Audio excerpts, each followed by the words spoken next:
Rough day for the Hoosiers. Very disappointed in how we performed. But stand before you, take responsibility for how our team takes the field and plays each and every week, and wasn't good enough.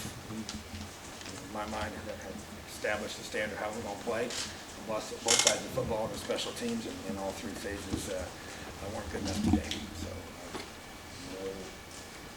anything but respect for the Buckeyes and their staff and their team, an excellent football team, and they played at a high level today, and we didn't match it. So therefore, you get the result that you got. So we got to evaluate the film and learn what we can learn from this, flush it, press on. Questions? Raise your hand if you have questions for Mike. Tom? Coach, as much as you talked about the missed tackles and such in week one and put the emphasis on that, and had a whole bunch more of that today, that had to be a big disappointment for you. They have major disappointment. Probably the biggest, there were several, but that one might be the leader of the pack. So just continue to, I want to just really go back and find out exactly in this game who and how, and get some answers on that, because to me that's just where it all starts. The bottom line is you have to run the football on offense and stop throwing on defense, and we didn't do either one of those today. And when you don't, you make it really, really difficult. And so, and some of those were because of missed tackles, but so yeah, it's just I keep working on it. We got a lot of young guys on defense. The young guys were a year old, they were a year ago, and they got to rise up and they got to tackle those big, strong backs that they had today. So it's very, very disappointing. Zach? Sort of a more fundamental question, and I know you're just going to get into kind of breaking down this game forensically after you're done here, but what's in your mind the right way to tackle getting what you need to out of the film, not going through what went wrong this week, and maybe flushing it quickly as well, so that maybe some elements of the performance don't fester? Yeah, I mean, just to me, you got to, when you go through and you look at it, once again, it goes back to last time after watching the film, we felt like it was due to lack of violent wrapping and leg drive. And so that was the whole emphasis all week with that issue that we were dealing with there. So I'll go through here, and it's a lot of times too, it's getting in position. If you're not in the right position against an elite running back like they have, then that's usually what happens is you get you bend at the waist, you're not able to sink your hips, and you can't get the wrap that you want, and then you get, they spin out or they whatever, and then they miss them. And so just being able, and it's getting guys to the ball. Sometimes the first guy hits them, and then the second guy there, and just bam, bam, bam.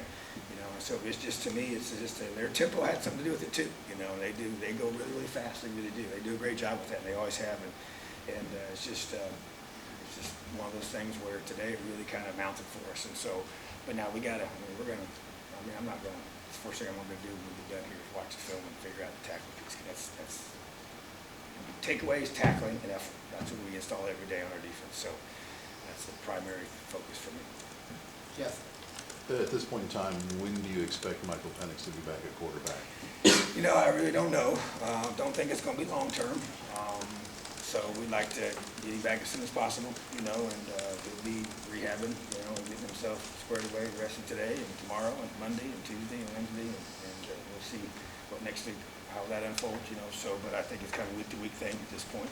That's my expectation for him in that regard. So, but yeah, he's got to just do everything he can do, and then we'll see where he is each week. But it will be a weekly evaluation. Jim and then Cam?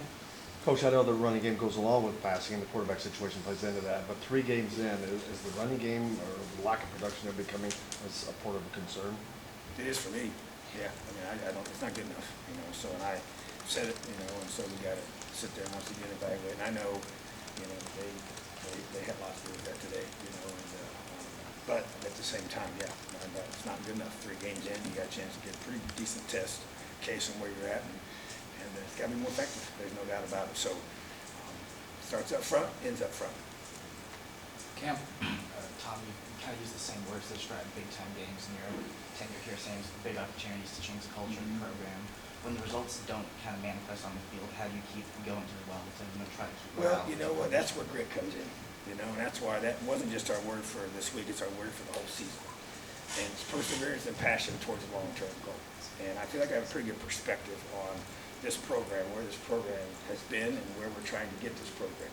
And so to me, losses like this obviously are very disappointing, but I have a big picture view. We're trying to build a long-term program, and I understand that the team we just played, there's about 8 teams in this country that look like those guys do. And I've coached in 2 of the conferences that have most of those teams in them. And I can say with eyewitness eyes that that's one of them. And so you just have to understand when you're trying to do something, it takes a lot of grit because you get criticized, you get all these things, and rightly so, it's part of the deal. But the bottom line is when you believe in what you're doing and you understand that there's going to be all these arrows and all these things that come at you, but you're not deterred. And you don't let that stuff sidetrack you. And you go back and you honestly evaluate and you make changes when you need to make changes. That the fight and just the internal fire that you have that makes you keep going, that never stops. It never changes, it never goes away. And if you want to be special in this life, in any line of work, you got to have grit. You have to have that fight. But you also have the ability to make adjustments. And so to me, it's making those adjustments that you need to make, and it's continuing to fight. You know, you play a team like this, and there's no question. Every time we played them, I mean, it's just, and even though we've had chances where we're closer with them, I mean, there's always the feeling that they can just on you at any second because of the volume of what they possess. I felt that way every time we go against them. And so, but you just have to, keep fighting. And that's really, to me, that's the bottom line. And there's a determination that you have to have. And you have to be laser focused, and you have to be an individual and a program that isn't deterred by setbacks, because they're going to come and one just hit us right in the face today. So how are you going to respond? That's what I just challenged our team. And we're going to find out, the character of our program, where we stand right now. I said today was going to show us a lot. Well, you know what? It wasn't in the way that I wanted, but we're still going to find out some things about the Hoosiers. Good question. When did you inform Peyton he was starting, and how would you evaluate his performance? And I thought he was very gritty. He didn't get a lot of time to throw at times, but he fought and clawed and scratched. And obviously, we go through the process of letting him know when things may or may not happen. And so we wanted to see how Michael was able to go and if he could throw the ball and feel good about whatever he's doing, what he's planting, all the different things he wants to do as a quarterback. So, but we let him know when he was going to be the guy, and he responded. So, he did everything we asked him to do. He's got to, bottom line is we got protected better. John? That was kind of my question, but what did you see out of him today that was positive, and what should he work on going into the Well, the bottom line is that, being able to get the football down the field, the windows are always tight against these guys and the way that they play. And so I thought he did a good job retrieving the football. And it's hard for me to tell right now going through the read progressions and all the things, the adjustments and then checking the fronts and all that. I'll be able to get that from the film. We'll evaluate that. But I thought he did a good job of that. And he understands our offense, even though he hasn't run it a lot. It is a new system. He's smart, and even though he hasn't been the starter the first 2 weeks, he's been ready to be the guy at a moment's notice in regard to the game plan. And so I feel like he did a good job running in that regard. I just felt like he didn't have a lot of time to be able to function effectively. And that's, we talk about affecting the quarterback. That's the number one goal of defense, is to affect the quarterback. Don't give him time to get his feet set and get his eyes right, let him know where he needs to take the football. Tom, and then Pete, last one. One of the things that we've talked about with Michael all this time was his ability to throw the deep ball, and you guys still tried to do that with Peyton today, just about every series early, and it just didn't connect.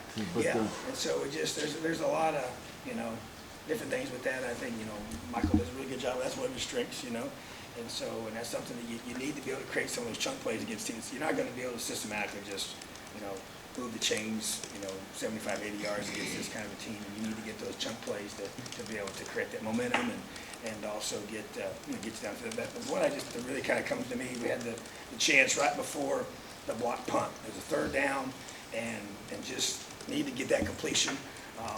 Could have been called interference. It wasn't, but it was close. And then we get so that was kind of a really critical missed opportunity with the deep ball that I thought really could have changed some things about how the game kind of felt at that moment. So, that's, to me, we need to be able to do that. And so we got to give him enough time to get the ball down the field, and that's something that I know makes us a better offense when we can. Pete's last one. Not a good day for special teams. No, This is a terrible. missed assignment on the block. Yeah, just so basically one of our guys in the shield blocked the interior guy in the A-gap and wasn't supposed to, let his guy go.